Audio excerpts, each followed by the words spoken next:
we're turning Wildlife Images into a really vibrant, exciting experience.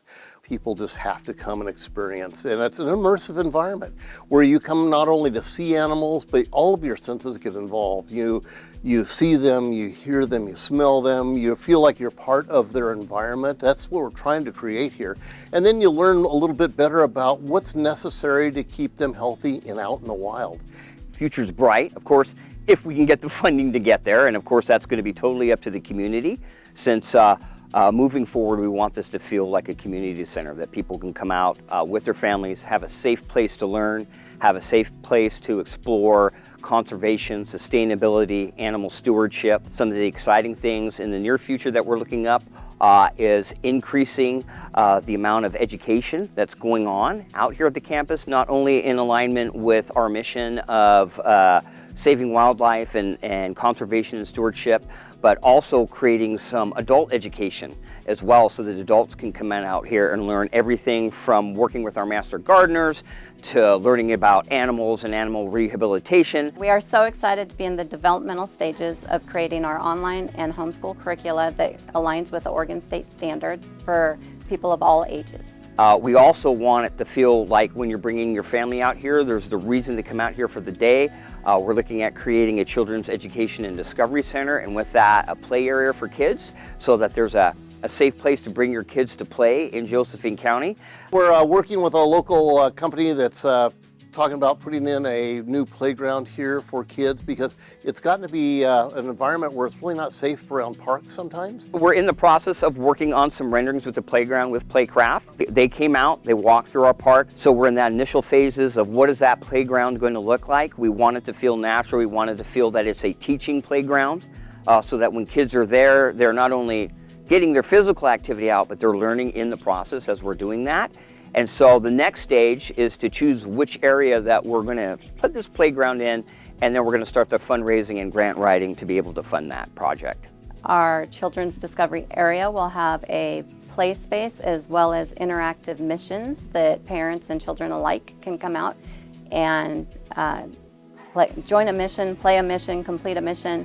We're always looking at ways to draw crowds in the community out here, and so creating a lot of community-minded events around our mission is going to be an important part of what we do moving forward. On the operations sides of the things, we're moving forward with creating improvements to our enclosures for animal ambassadors, so that we're moving more and more towards habitats that feel and look like habitats that you would have if you discover these animals naturally in the wild. In addition to that, we're looking at creating some new enclosures for some new ambassadors that are going to be coming in that we'll be announcing to the public shortly.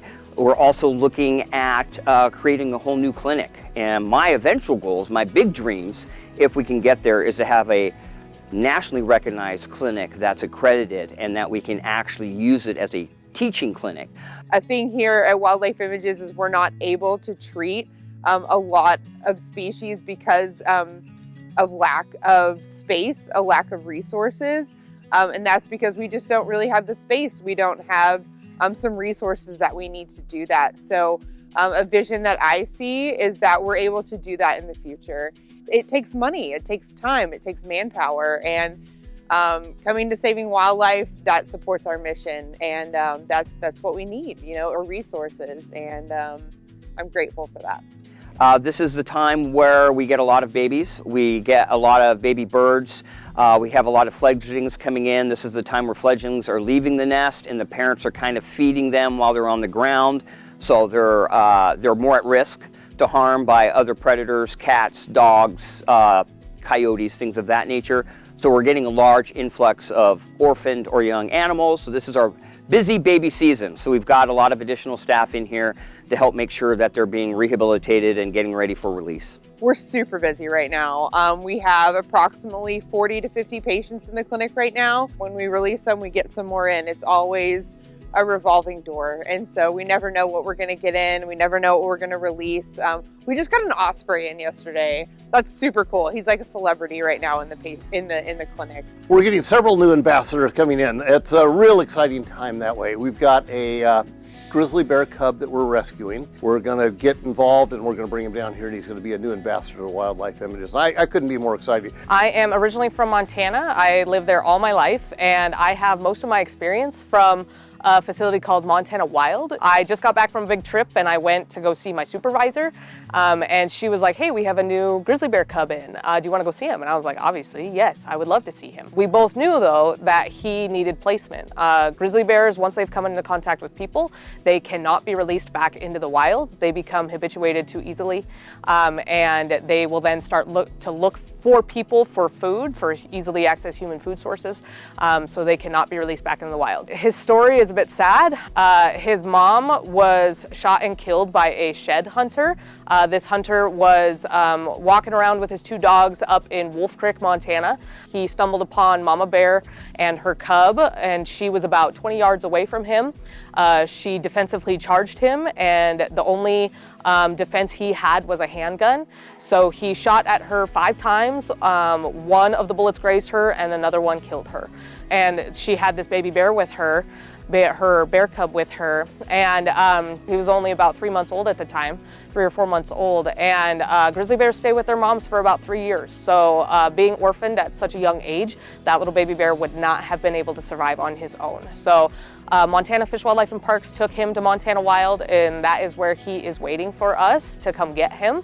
If he did not get placement, he would have been euthanized, and a lot of facilities, they don't need bears. They're a big commitment to take care of because they live up to 30 years under human care.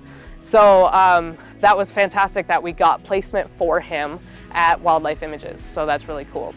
He's adorable. Historically, they lived in Oregon, and so it's really nice to see people get a chance to see a grizzly bear up close and live.